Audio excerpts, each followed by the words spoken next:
Hello, and welcome to December 2015. How hard it is to believe that we are already on the heels of another holiday season. As is customary in Oceanside, December is marked by numerous musical events that help us all get in the spirit of the traditional holiday mood. Concerts begin as early as December 2nd, concluding with our final concert on Tuesday, December 22nd. Please refer to our district website for the specific dates, times, and locations for each event. Many of our PTAs sponsor holiday boutiques during the month. This is a great way to get some holiday shopping done while simultaneously supporting the efforts of our amazing PTAs. Our Department of Community Activities is very busy with a shared event with Kiwanis known as Holiday Happenings on Saturday, December 12th at 10 a.m. That same evening, our DACA Chorale concert will be held at the School No. 8 Auditorium at 8 p.m. Our Board of Education will meet for a special meeting on Tuesday, December 1st, where the focus will be on the use of data to drive instruction. Our regularly scheduled business meeting will be held on Tuesday, December 15th. In order to celebrate the holiday season with family and friends, schools will be closed from Thursday, December 24th through Sunday, January 3rd. We're looking forward to beginning 2016 on Monday, January 4th. As part of my December message, I wanted to invite one of our K-12 directors, Dr. Beth Zirogiannis, to share some of the highlights of our English Language Arts curriculum for which she takes the lead. Dr. Zirogiannis, thank you for joining me for my message this month. I know that I know a little bit about your background, which is very different than a lot of people who enter the field of education right out of college. But I'm not sure that our community knows as much about that. Would you just share with us a little bit about your background and then what brought you here to Oceanside? Absolutely, and I do want to thank you for inviting me, and I do want to wish everyone a happy holiday. I'm very passionate about reading and writing, so to that end, I earned a bachelor's degree in English literature and then pursued a master's degree at NYU in journalism. And I pursued a professional career initially in sports journalism. I worked for Stan Fischler, who's a commentator for the New York Islanders, then eventually the sports desk for Fox Sports. That passion for reading and writing, I eventually took a different direction to explore that passion and started my teaching career many years ago, teaching 6th, 7th, and 8th grade English and science, a little known fact, at an intermediate school in Jackson Heights, Queens. I then found my way to become a proud member of the Oceanside Middle School English Department. And it was while I was teaching there at Oceanside that I was really inspired by some of the leaders around me, and I decided that I wanted to pursue a path in administration. I went on and earned a second master's degree in educational administration. I was offered an administrative position in Oceanside. That position has evolved over the years to the current position that I hold now as K-12 Director. And I guess most recently I earned my doctorate in instructional leadership almost 3 years ago now. Well, certainly now I know why you're such an avid Islander fan. Yes. But I also want to say how lucky we are here in Oceanside to have you in this leadership role. Thank you. In particular, we all know that English Language Arts, otherwise known as ELA, has really been in the forefront over the last number of years, particularly with the advent of the learning standards. I know for a fact that Oceanside has been well ahead of the curve in preparing curriculum and instruction to match those learning standards in ELA. Can you just talk a little bit about the work that has been done over the past couple of years? Yes, it's been a lot of work, but inspiring work, and I think that I'm so fortunate, I know that I am so fortunate to work with such dedicated teachers and a great leadership team, and I could probably talk endlessly, but I know we don't have an endless amount of time about the things I'm most proud about K-12 English. But I think if I want to take a step back and just really highlight something that I think is so important for our community to know, it's really to celebrate our K-12 frameworks that are currently in place. These are growing and living documents. By no means are they perfect documents, but what they really do is pay a lot of respect to the standards, to the educational outcomes within those standards, what we know kids need to learn and be able to do before they exit high school.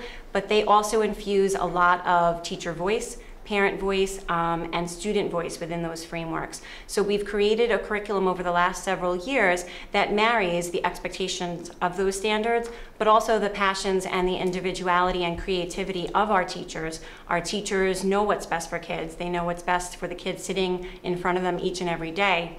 And we wanted to balance that with knowing that we were providing our students with a curriculum that was rigorous, a curriculum that spirals and builds from year to year in intensity and complexity. So I think I'm most proud of the fact that we are really marrying both the world of the standards and the flexibility and creativity and passion that our teachers are so actively asking for. And I think in the end, it's providing the best experience in English language arts for our students, which at the end of the day is the most important thing. I certainly would agree with you, and I know I can speak personally from visiting classrooms and seeing just the depth and breadth of the work that's happening. Certainly you've met your goal as far as I'm concerned. I do know, though, that this past year we really began to focus even more on the craft of the teaching of writing. Yes. And I know that's something that I'm very passionate about and very excited about the work that's been done. And it is relatively different than what people have been experiencing in the last couple of years. Yes. Can you talk, briefly about that new work? Yes, I'm very excited, and this was really generated by our passion and enthusiasm from the teachers, from leaders like yourself, to say, we took a look at the standards, we sort of had to slow down a little bit on that true process writing that we had done in years past in order to get ourselves familiar with what those standards were asking. We put a greater emphasis on close reading, a greater emphasis on prompt writing, but something was missing, something that our teachers were saying our kids weren't as passionate about writing as they used to be. So we really examined that, we brought in a writing consultant, and we really made a promise to our teachers and to our parents and to our students that we were going to revisit the importance of process writing. And we've accomplished it. We've had a tremendous amount of staff development, and we've really created a scope and sequence document, K-6, that allows every child in our elementary school to have 3 opportunities throughout the year where they're engaging in 4 to 6 weeks of process writing that addresses each of the text types of the standards, but covers multiple genres. So a child right now in elementary school is going to have the opportunity throughout their elementary career to experience a how-to book, a pourquoi tale, a realistic fiction piece, writing their own myth, so that they have a very varied experience. We're seeing a lot of enthusiasm from our kids. We're seeing amazing celebrations of kids going public with their topics, and I think that work has really inspired the middle school teachers. It's much harder to accomplish this type and find this time in a secondary curriculum, but it hasn't stopped the middle school teachers from saying that we value this is important, we want to continue to honor the work being done at the elementary level, and we're trying to find a way to infuse that and infuse it successfully at the middle school level. So we're really seeing respect being paid to the process writing workshop model K-8 at this point, and we have miles to go, but dedicated people who are going to bring us there. Well, thank you for that. And again, I will say that I've also seen examples of that work in the classrooms. It's so exciting to see it come to life. So my final question to you is, we're doing great work in our schools, and our teachers have been just unbelievable about the efforts that they've made towards this work over the last number of years. But of course, we can only do so much in the schools. It really is all about the parent-school connection. So what advice would you give parents in today's world about how to help them help their students be successful and in their literacy instruction? And I'm living this personally myself. I have a daughter who's in the school district. So by no means this advice is going to sound logical. It's going to sound that it's simply common sense. It's going to sound simple, but I think if we really take a step back and think about how developing a culture of literacy at home is really going to help our children, our students, be successful universally. So what does that look like? I think we all understand that we're all busy. We have a crazy schedule, working parents, etc. But I think that it's really important to build a culture of literacy at home where parents become a model for reading. So what does that look like? Parents reading as often as they can, books, magazines, newspapers, talking to their children about what they're reading. asking questions of their children about what they are reading, but forming conversations about the importance of reading. I know we sometimes think, we read to our children at night when they're very, very young, and then once a kid is able to pick up a book on their own, that we sort of absent ourselves from, reading alongside a child. But as silly as this might sound, even in high school, get a copy of The Great Gatsby if your child is reading that in 11th grade English, and you don't need to read with them, but read alongside of them and be able to have conversations that show that we value reading.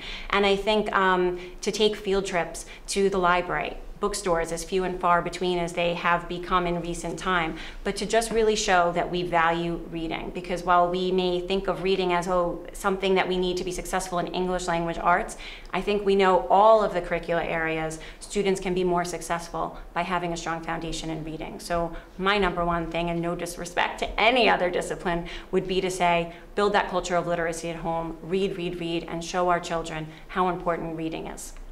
So, Dr. Zirogiannis, we could go on and on and on, but obviously we don't have the time to do that. But I do want to just take this opportunity to remind parents, if there are ever times when you have any question about the work that your child is doing, obviously the first line of defense is your child's teacher and ultimately principal, but we have someone with the expertise of Dr. Zirogiannis here as well, always available to take a phone call or have a meeting or an email. So please take the opportunity to do that.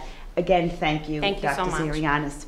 In closing, it is impossible to speak to our community without taking a moment to remember and acknowledge the most recent terrorist activities worldwide, but especially the recent tragedy suffered in Paris, France. These events are reminders of how vulnerable we all are and how precious life truly is. These sad events break all of our hearts, but at the same time remind us of the good in people and how humanity as a whole is resourceful and resilient. Let's use these events to help us all remember to go that extra mile, to offer that extra smile or lend a hand, and constantly live in the spirit of kindness and compassion. Have a great, happy, and healthy holiday season.